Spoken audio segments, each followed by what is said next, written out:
How's it going? Yeah, but I've got a trem.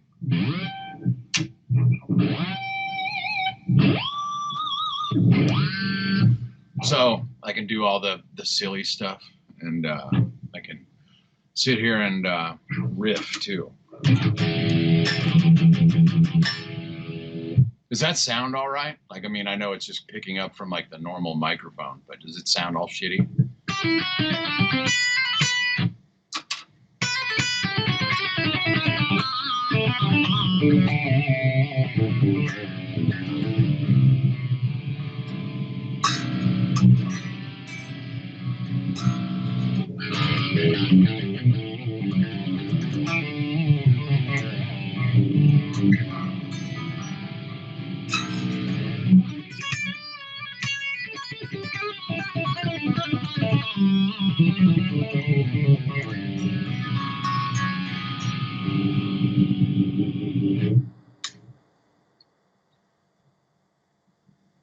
All right, cool.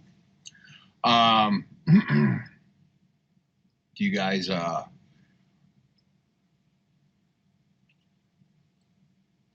25.5-inch guitar. This one over here is a 27-inch guitar. This one's like in the tuning that like the most of the records in. Let me play that one. Because it sounds real good. So basically you have like a C-sharp guitar from here on up.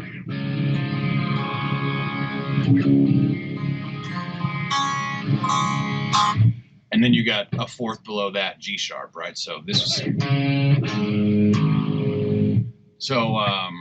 yeah, just C-sharp's kind of, for whatever reason, my favorite 6-string kind of tuning that is non-standard. So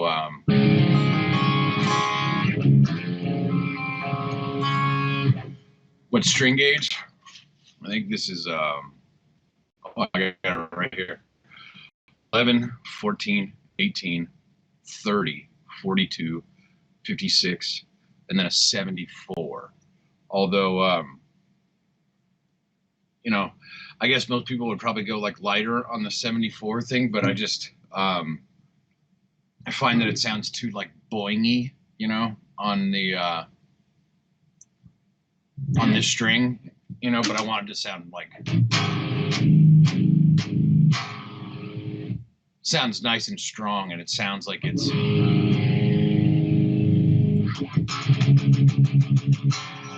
and for like the exponent thing,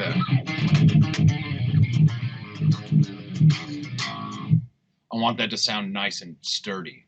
But yeah, I didn't have this guitar when we did like when I recorded everything, but I'll probably use it the next time because it sounds great. Just sounds like 27-inch guitar is a little trickier to play, but it just kind of sounds right for this tuning. Although I have a 25.5 guitar back there that for whatever reason it works really well on. I have like a little bit of a gnarlier gauge on it. I think I have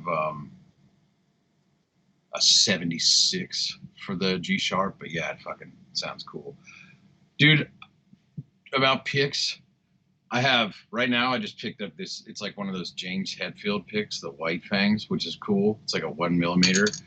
But like most of the time I use these, which is like the T3 shape, but it's like Oltex, and I like the shape of these, but I like the way that Oltex kind of sounds, or excuse me, the Tortex shit sounds better, but this stuff just doesn't wear out as fast, so that's why I ended up using this.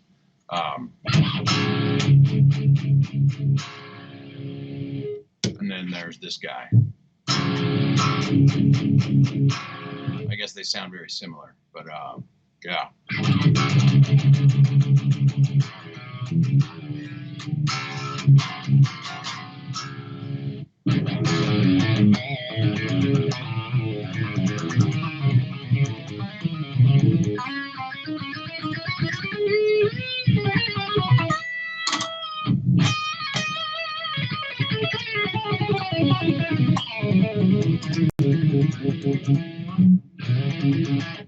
It's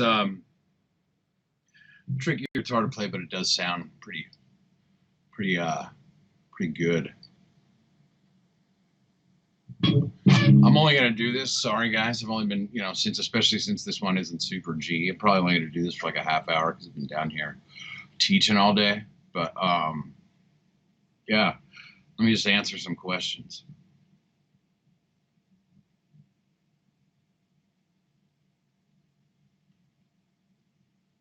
People ask me that all the time. Most people who pick up my guitars say that my shit plays real high. I don't know if this is helpful, but so you can't, that low string isn't coming anywhere near that first fret. I don't know if that you can see that, but I could stick a pick in there. Watch, I'll stick a pick right in there. I like that, basically. I like it where no strings are gonna touch the fret, basically. Because if they do, then it's and it does like a gross thing. Ivan is sick. I don't know what you're talking about, buddy.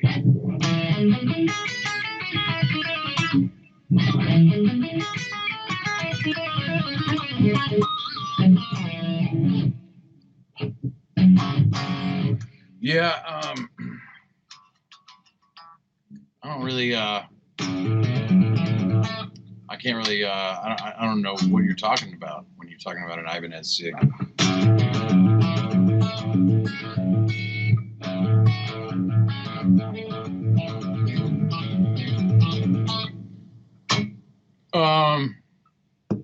Let me talk about something real quick.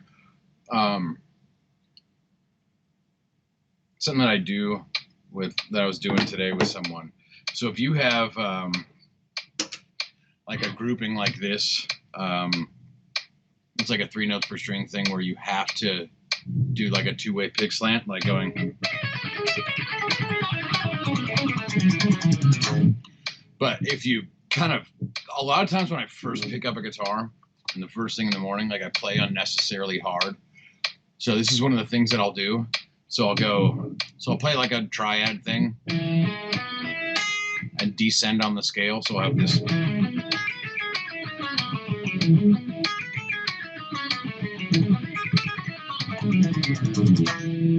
And that is like a thing that gets me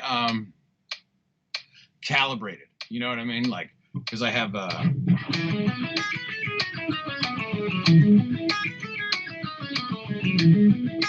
so my rest strokes are even in velocity to the alternate pick stuff. So if I have and you could do it turning it around in a 16-note triplet thing, going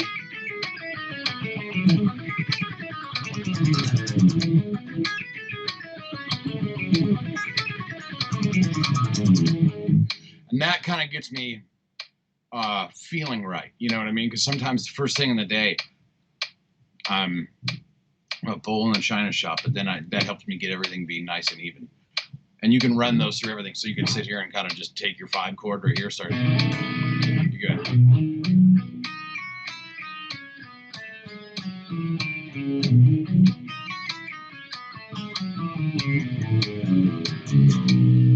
And you can see right there, you can see. Right, so you have this. And then here's your 6 chord. So you got that. And you can take that all the way down to. Sorry, I played a major 7 there.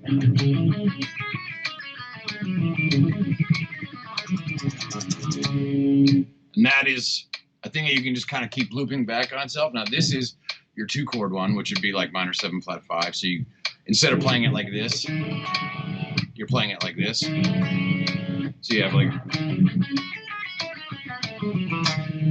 and you can take that down all the way. And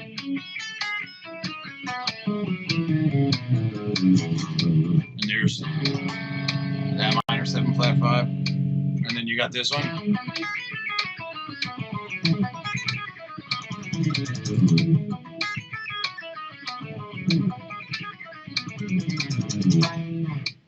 And then your 2-chord one, right? So that'd be right there. So you got minor tri. And then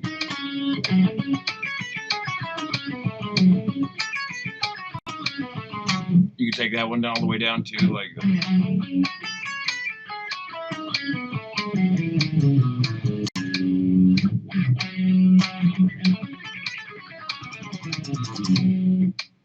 And it just kind of, I mean, for me, it just helps me get like nice and calibrated between, you know, getting between like a rest stroke thing and then a alternate pick thing. Then you have your 3 chord. So you'd have same thing with that. I fucked that up.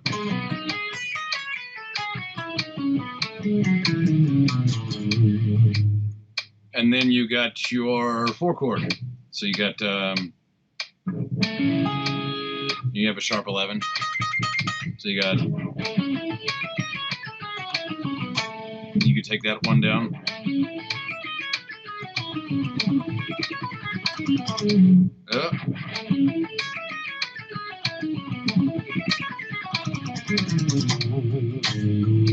And now you're back at your 5 chord.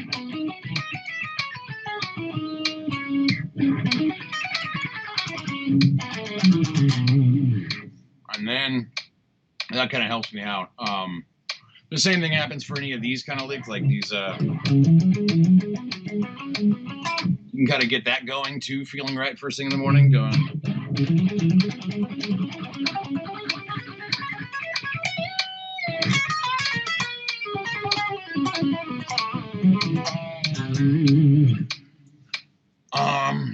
What tunings do I prefer? I don't know if I prefer any. I guess I like it when I'm getting mostly fourths on my own strings. I mean, there's 2 songs on this record that are in the drop F sharp thing.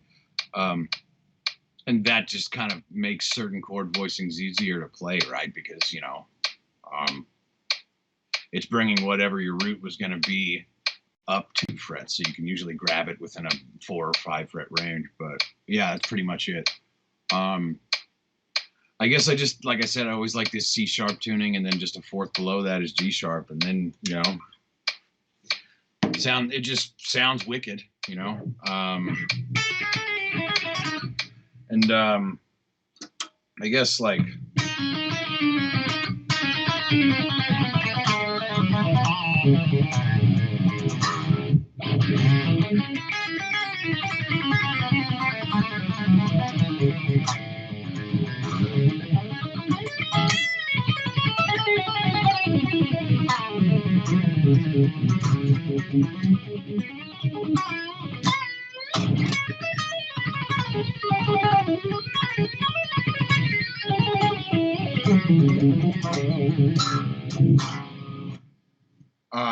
I don't know if I have a preference, but yeah, like I said, pretty much I like being able to see all of my octave stuff like this, right? I mean, like naturally you'd be able to, when you think of, most people who play heavy metal would, you're familiar with this octave shape, right? So like if you had a scale, right? You're familiar with going like, so you can see a scale going up like this. And naturally you could see it up 1 string going. But so after that you'd be familiar with this octave shape, right?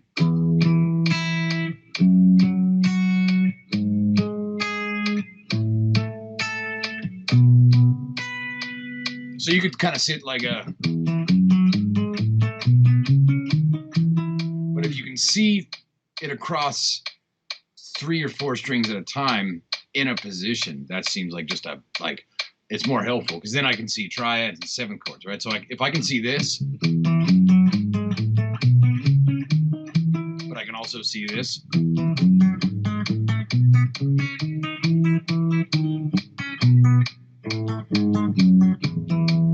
Then I can see right here, right? That's across 4 strings. So then I can see a 7th there, and then I can see a major triad, right? And then I can see a flat 7 there.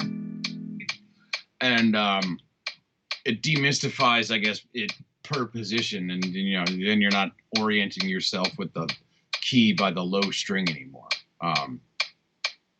which I think is a good thing to do. I think it's a fun thing to do. And for like, you know, there's some things that 3 notes per string is just always going to be better for, like especially sequence kind of stuff, like going.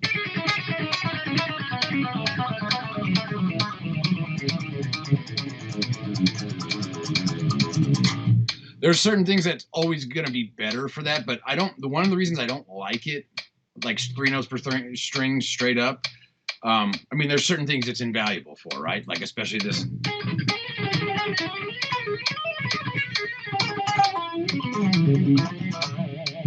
There's a reason it's popular in rock music for something like that, right?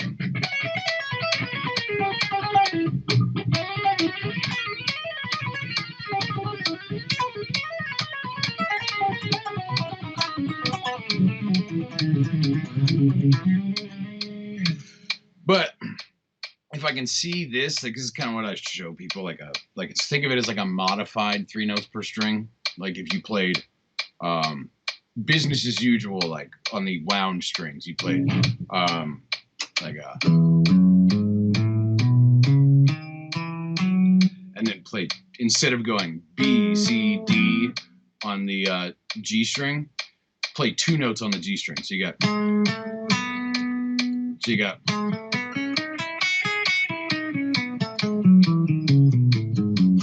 and I can see this. I can see all that stuff in there. Whereas when I go and play, I'm looking over my 2-chord triad now. I feel like I haven't maximized the amount of potential in like the position. And actually you can see stuff like, you know, intervals, just if you're orienting yourself from the low E string and whatever's under your first finger, think you got 1, 4, flat 7, flat 3, 5, and 1. And every alteration is just going to be, you know, a half step up from there, right? So if you wanted to take something like this,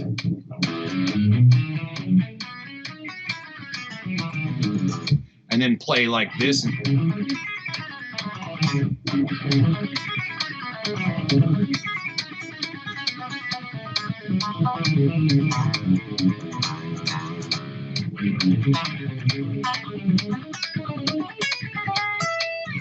that is a way better way for me to live on guitar. And I mean, there's definitely things that are just sound radical when you space them out, right? Like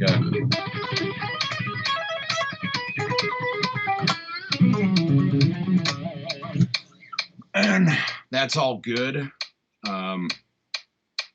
But if you can see it in a little 4-fret area code, I just tend to think it's a better way to live. Let me grab a guitar that's in standard tuning. Oh, yeah. Should I grab this guitar? Everybody likes it when I grab these guitars.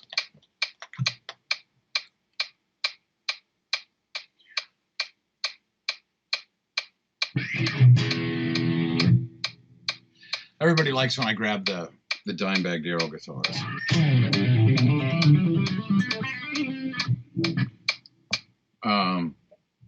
One second. Oh, it went way under there. You guys didn't see it, but I was like taking my glasses off, and I like accidentally tapped it kind of hard with my my middle finger and knocked one of my lenses out, and it flew, and it's like way under my desk. So I'm gonna have to find that whenever I get out of here.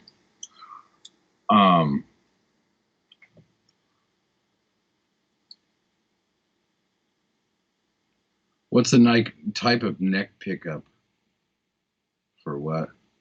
Any upcoming playthroughs? Yeah, I'm gonna do some, for sure. Good vibrato. I don't know. It's not something I've ever really thought about, but this is something that I've been working on people with. So the first thing you want to think about is just like getting your bends nice and intonated, right? So you got a few different ways to look at that, right? You could take something like this, like a scale, where you've got a bunch of half step and full step sort of variants.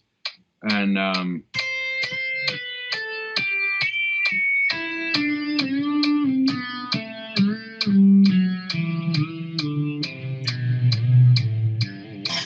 so that was just kind of like giving myself a reference pitch at first, right? So I'm playing C, right? And then going and bending into it.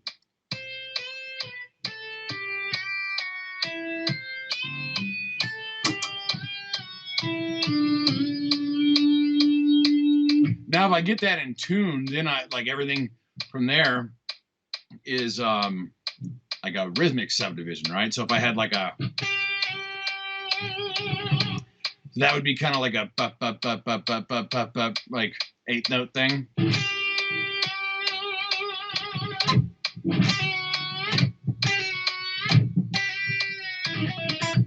Now, I always try to get as many fingers in on the job as possible too. So like, you don't want to do shit like this where you're going like, and you got your middle finger kind of sticking up out in the middle of nowhere. Try to get that thing in on the job. The more like you can spread out the job between different fingers, the better. So like,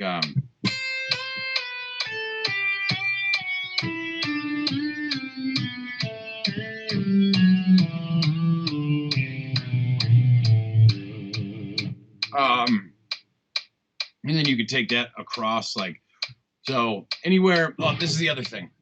When you think about it, unless you're playing a 7-string guitar, you can kind of get away with bending the D string towards the ceiling.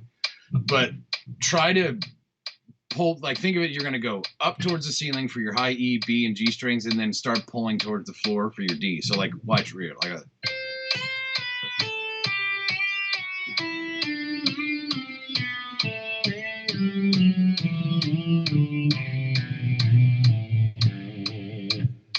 and try to get those nice and in tune. And if you say you get something sharp at first, say like you overshoot this and it's kind of C sharp instead of C, you're like right there, like kind of a flat C sharp. Stay on the string until you get that feeling right. So you have like a,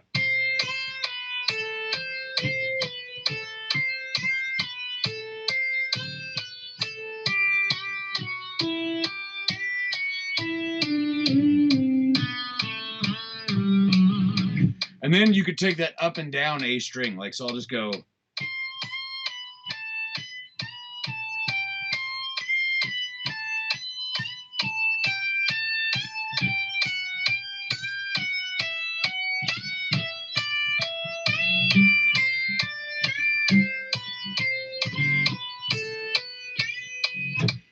Now, once you have that intonated, then work on making it sound rhythmic. Take something like, I mean, Bohemian Rhapsody solo, just the front of it.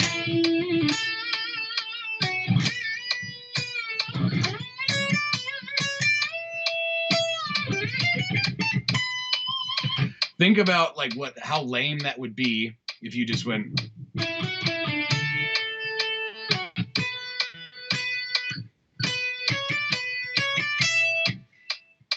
Like, try to make that sound as much like a voice that you can. And I mean, not like the voice of that lady in church that goes like, oh, but like a voice that you think is cool.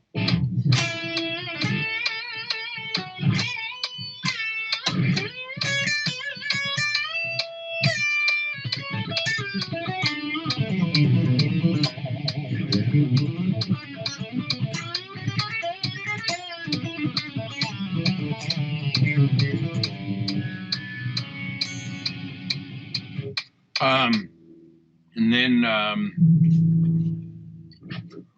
you know, the other best thing that you can do, I guess, is to just make sure. I don't know if you noticed, but I didn't use my pick on anything. Like, try to make this at least about using your pick as possible. Like you're just kind of going like a hammer on from nowhere.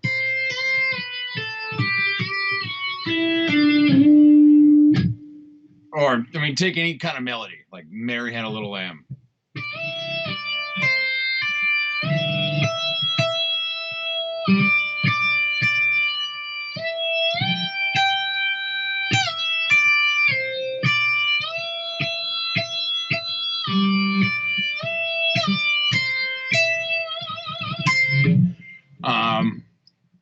Let me read some of these real quick.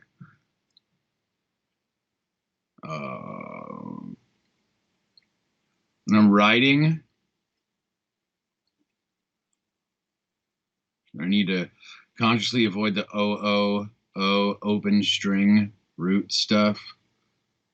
I love that the alluvial stuff doesn't always have a default to the lowest string in any key. I don't know. I guess I just grew up playing not in a lot of drop tuning stuff. But again, that stuff's super satisfying. I mean, for fuck's sake, like, think about the amount of real, like, records that sold real well that are in drop C. I mean, there's just a fucking laundry list of them that you could name from like 2004 to present day. And I mean, then like drop A kind of became the new drop C. So that, I mean, it's definitely popular, right? It's definitely a popular thing, you know. But yeah, I tend to kind of always play a guitar that I got fourths on my wound strings.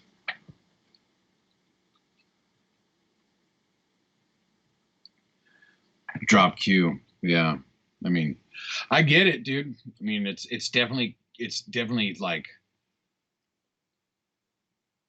created many riffs that have brought many ruckuses. I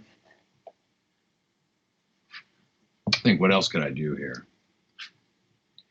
You guys mind real quick if I grab this fucking lens from out from under my desk? One sec real quick. Sorry, guys. Da-na-na-na.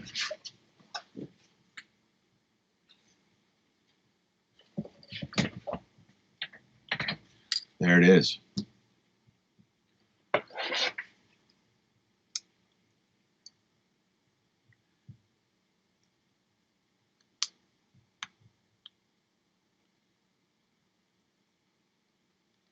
Sorry, I got to pop it back in. These are like real old frames.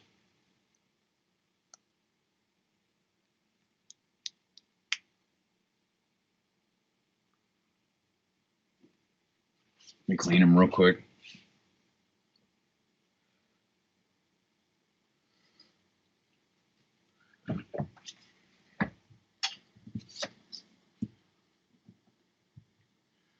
Let me look at some of these. What gauges do I play? I like 10 to 48 plus a 64 for a 7-string guitar in standard tuning. For like these are like 24 and a half inch or 24 and 3/4 guitars. I use 10 to 48 on them. 9s are super fun, but I just end up getting too excited with them. And then, yeah, no.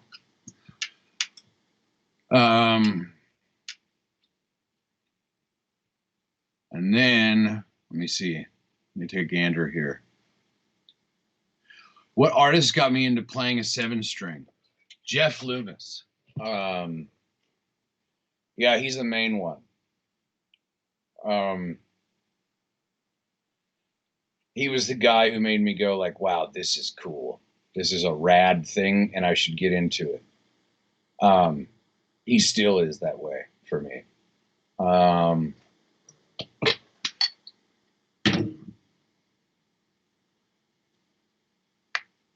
If I listen to Mendo's solo stuff, I love Mendo. I think he's great.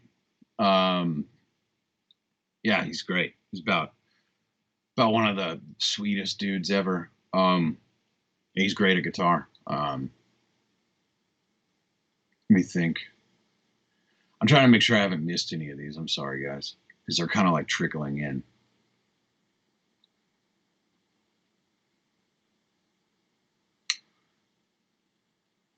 Putrid Sunrise. You want to show how I play that? Let me grab a guitar that I can play that on real quick.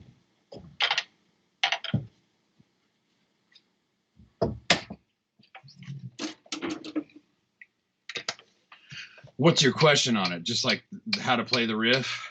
So you got like a...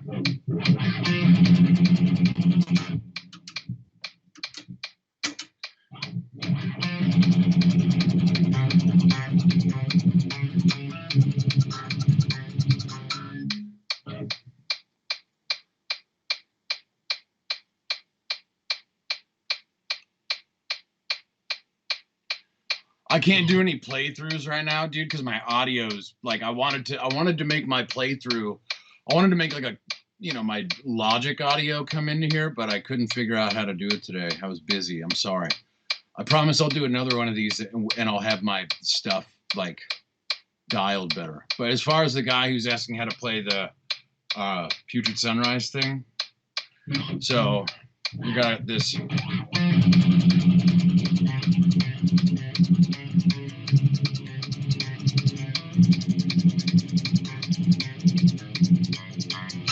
That's the main riff. There's only a couple riffs in that song, and then you have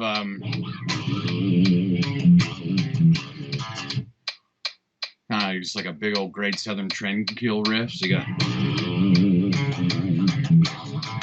and then you have this.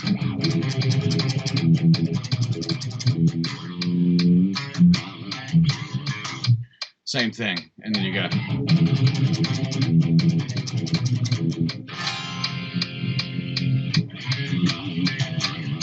And it's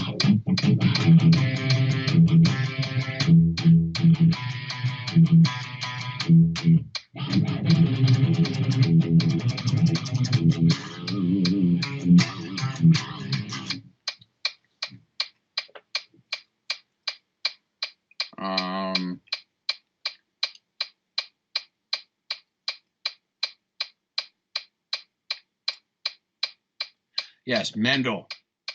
I don't know if I'm not even going to try to pronounce his last name, but he's from Belgium, and yeah, he's got a bunch of solo music out, and he's also yes, he did like 3 Aborted records.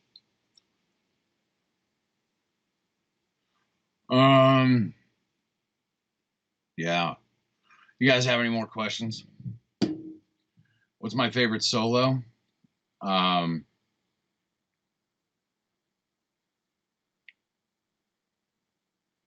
Tips for learning the last solo on Sugar Paper.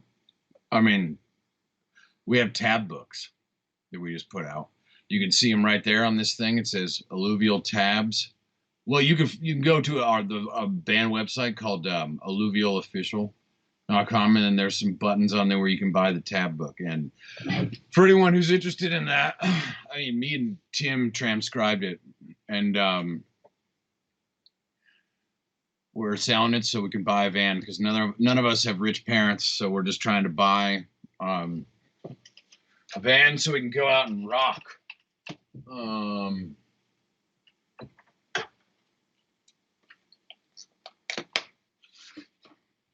There we go. Thank you, Princess.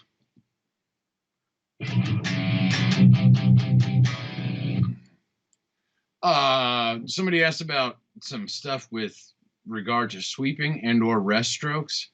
So like, think of it like this. See if I'm getting this.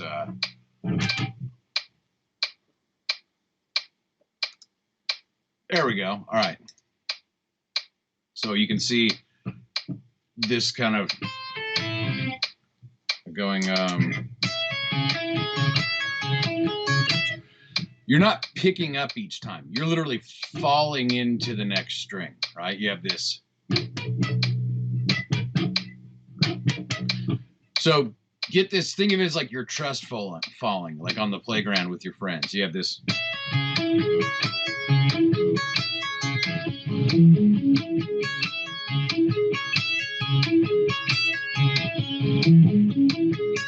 And then just like,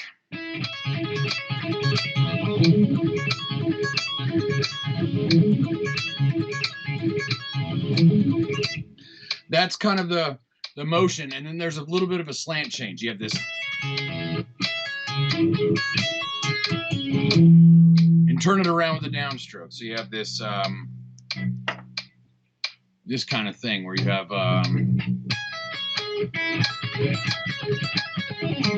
something like that for just kind of these basic normal minor inversion things. That's one thing I would say. And also I'd say this is something that I show everybody that I teach. If you are going to learn something, I think 85 is the magic number, because most people can play every different rhythmic subdivision in 85 BPM. But so like you have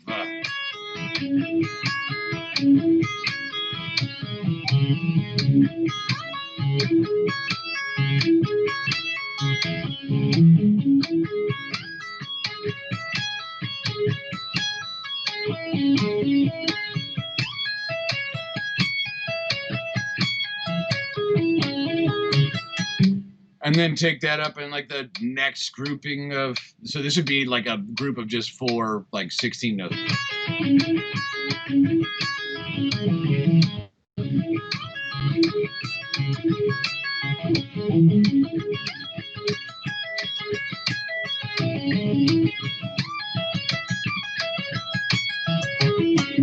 And then like if you wanted to take that up just to like a 16 note triplet thing,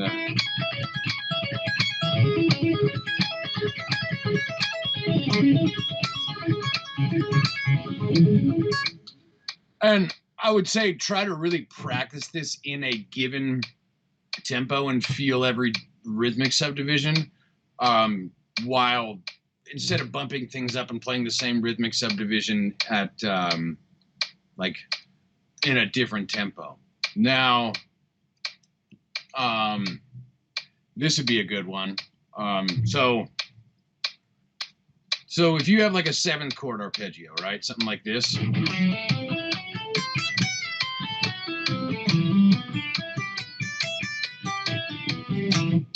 So you've got 4 notes, right? You got 1, flat 3, 5, flat 7, 1. 1, flat 3, 5, flat 7, 1. So you have this.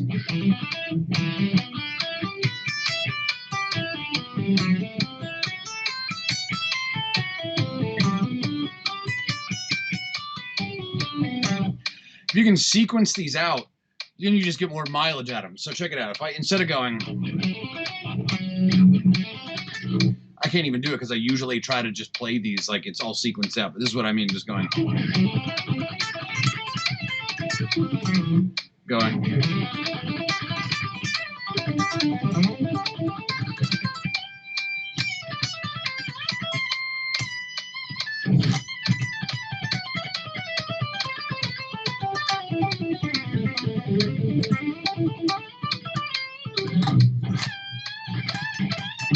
There's like there's more mileage you can get out of taking something like that. Now, if you got a 7 string, check it out. You can do something like this.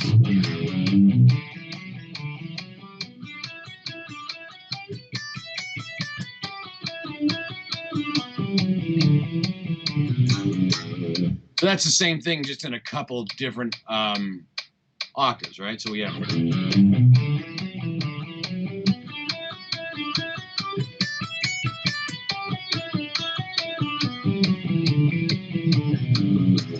So in like a 16 note feel, you can. There's like I guess, you know, like you could, the amount of notes that you could play in between each one just kind of varies on if you want to kind of feel like it's over the bar, but this would be like an example. Or like, you know, just taking something like from the A string.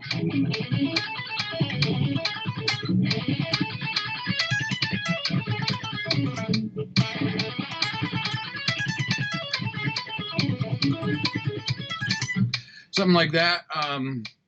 And here's these. So the thing in 40, you know, where I'm like,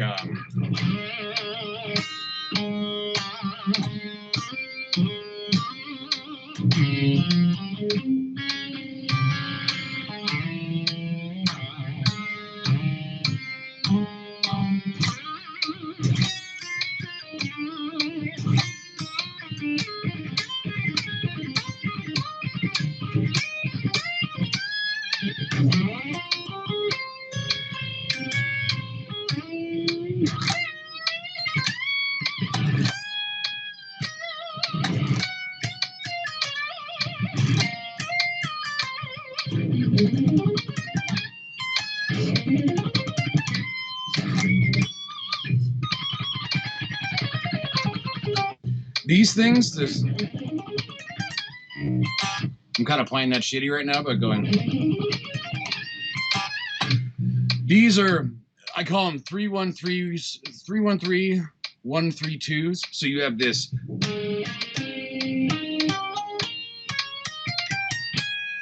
So if you just loop it back on itself, you have. So listen to that grouping. It just sounds like a cool like blast of 16-note triplets. Let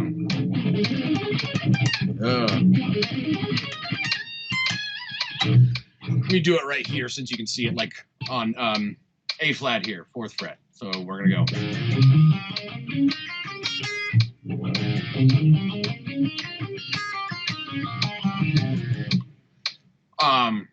And you could kind of loop it back on itself, like going.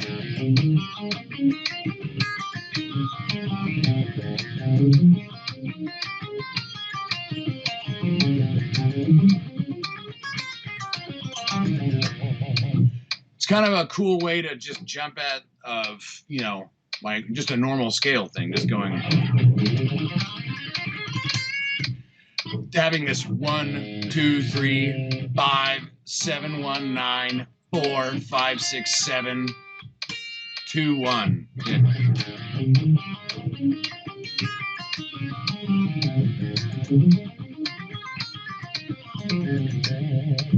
So that's kind of what that whole thing is after.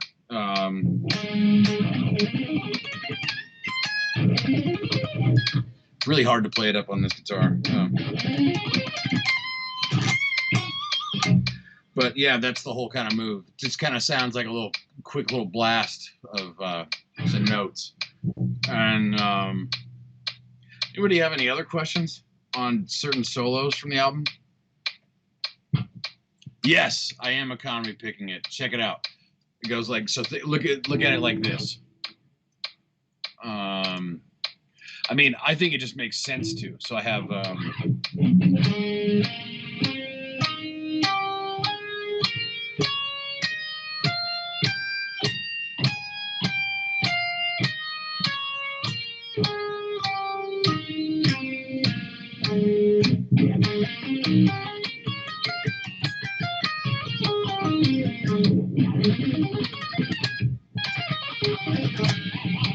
So there's I mean, I don't think I don't even know if it would be worth trying to alternate pick that because it just flies nice and easy. So you have 1, 2, 3, 1, 1, 2, 3, 1, 1, 2, 3, 2.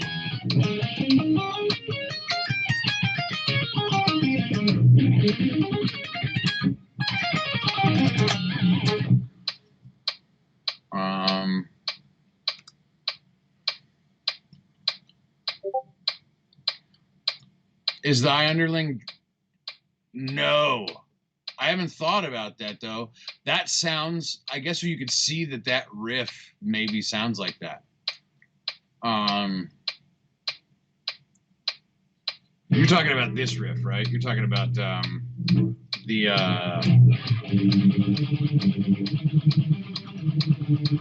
that thing? No. It is not a reworked version, but maybe I tried to copy myself there. I don't know.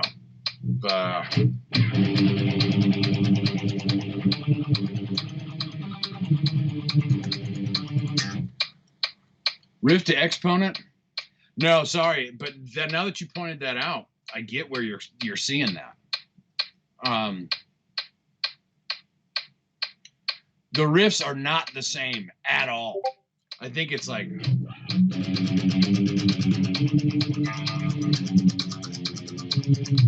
It's definitely a way different riff for that drumception thing. I totally forgot about that thing. But it's definitely not the same riff at all. I mean, because thy underling is like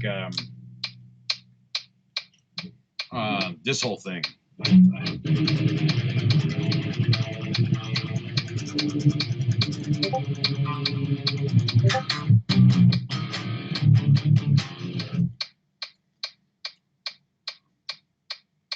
No, it's definitely not the same, but I totally see where you're maybe hearing that from. Like you're hearing a similarity. They're definitely, the drumception thing is definitely way slower and a different thing. And then you said you wanted to know, somebody wanted to ask about the exponent riff. So I go like this. I go, let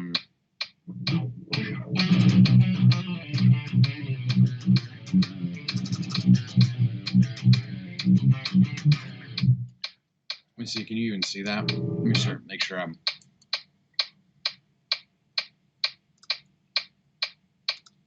There we go. How about this? So you have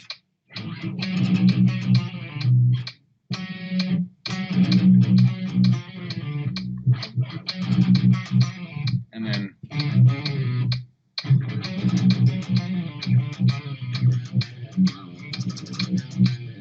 oh.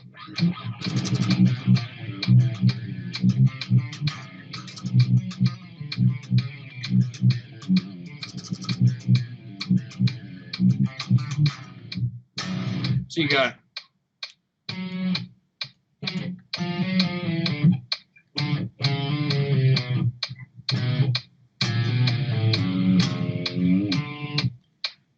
a little bit of Texas on that bend right there, you know.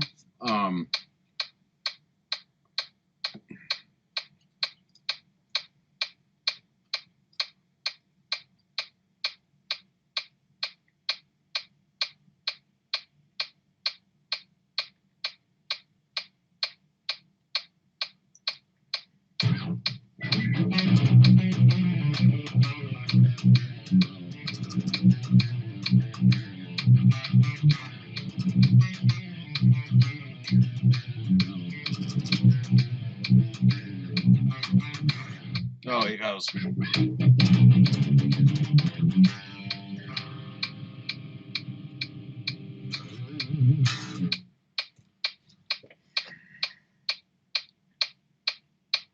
First G sharp song I wrote probably was the High Underling.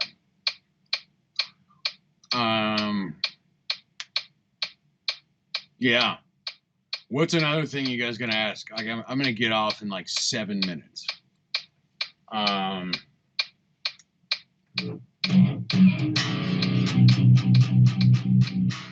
wrote everything. I wrote like a couple songs, and I tracked a bunch of these songs in standard. And then I started getting Kevin's vocals on everything, and then I was just like, oh man, his voice just sounds way burly. I should just make everything in that tuning. So that's what we did. Yes, 40 is like this. So we have let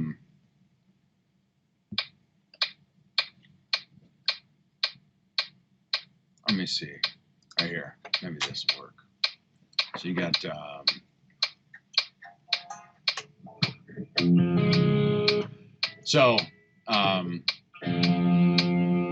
skipping the A string, and so 1 1 flat 3.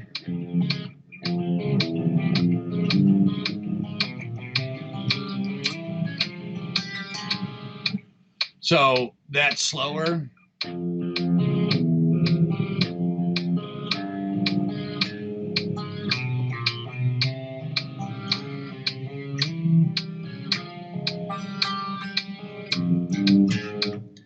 And then this part is, that's like an augmented chord. Think of it as like this, or excuse me. But the play, it's like.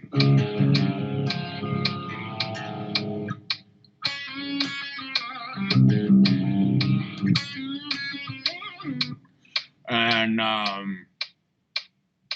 don't know where people keep asking about this. I mean, look at it. It's kind of a dumb lick. It's just like C sharp, bend into C sharp again. It's kind of dumb, but I mean, it sounds cool.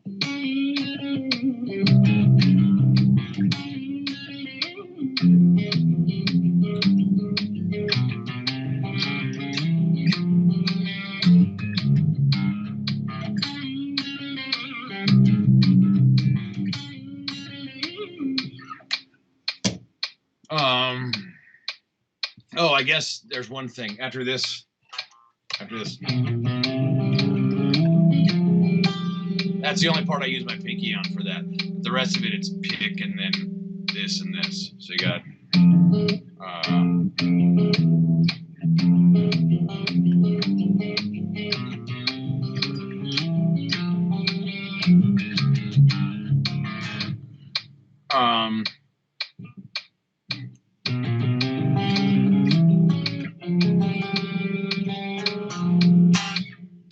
that thing. Hopefully that whoever asked that helped you out. Can I still play Colony? Yeah, sure. Let me see.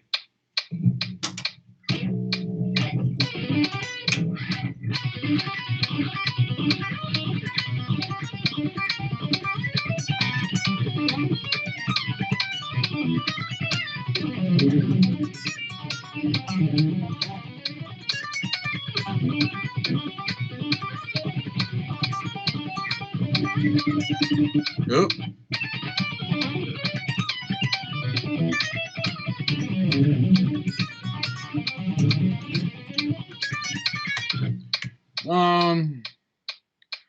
No, I can't do the anodyne thing. I don't have a guitar in that tuning.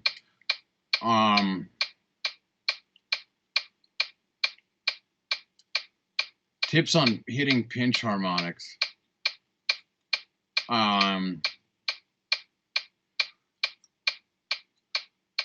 Should we? That's a good question. Since everyone's in here, what songs?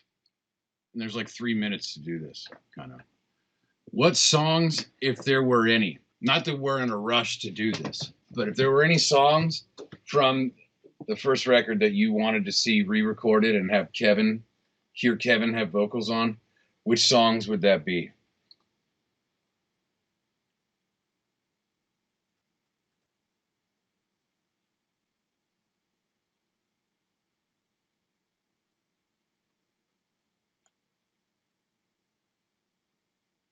Compound. I'm with you 100% on that. Impenitence. I'm with you. It's just going to need a good chop. As the Crow Flies.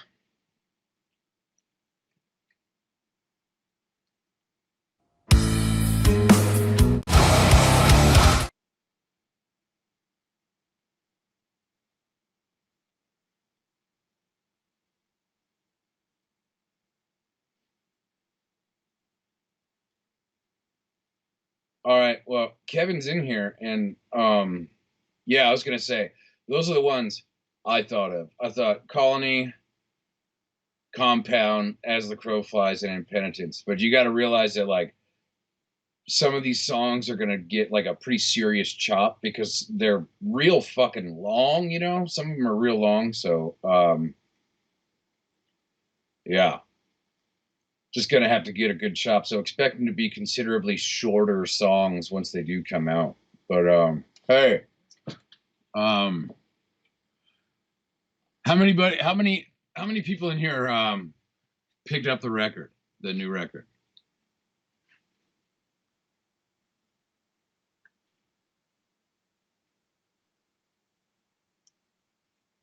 Hey.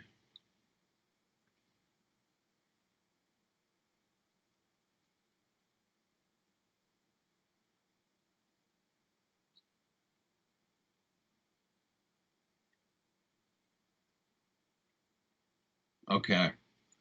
Well, I just want to say thank you guys so much for picking it up. You know, I've eaten, you know, not to sit here and fucking, not trying to feel sorry for myself, but I have eaten just miles of shit to get to this point, and we couldn't be more stoked on the way things are going, and everyone at Nuclear Blast, and the way that everyone is really getting into the record. So yeah, thank you guys so much. You know, it sucks that we can't go out and play right now, but we are gonna fucking definitely, we're gonna give it a go again. You know what I mean? Like you know, like as soon as we can go play. In the meantime, we're just gonna write music and get healthy. Like any of you who paid attention to anything that I do, You've probably seen me go between being pretty in shape and getting pretty fat over the years. And so right now, I'm just going to the gym all the time and trying to not be fat. So because you can go on stage and be older guy, right? I'm not old, I'm 38, you know what I mean? But you want to go on stage and be old and fat? You can't do it, buddy. So um, that's what I'm working on and just trying to play good. I'll do another one of these days, and we'll just fucking hang out, and hopefully I'll have my shit together more. Also, for anyone who's interested, we just released some tabs. Me and Tim did the transcription, and that is available right there. If you look at like the border around the thing, the it says Alluvial tabs and merch. If you go there, you can find a whole host of items associated with the band, like merch, vinyl, stuff like that. And then, yes, Alluvial tabs. Our friend Princess is in there. She's putting it in.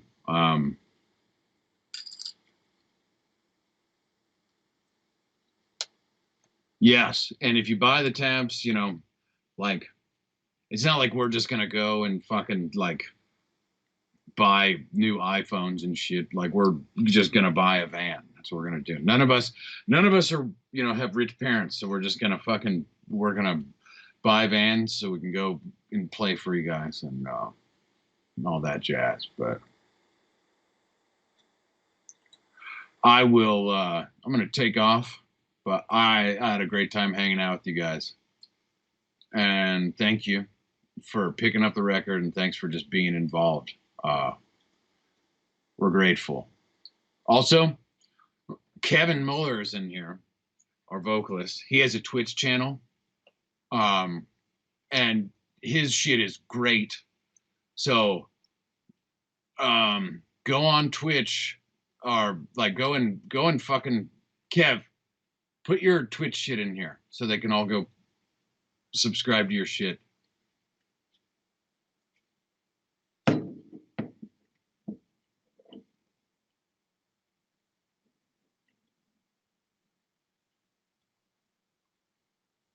Yeah, there it is. They put it in there.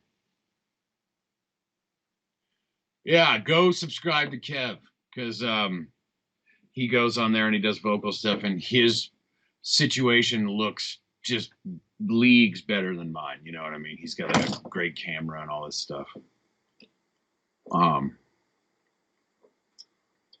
But yeah, I appreciate you guys deeply, and we're working on doing stuff, to show you guys, what we sound like live.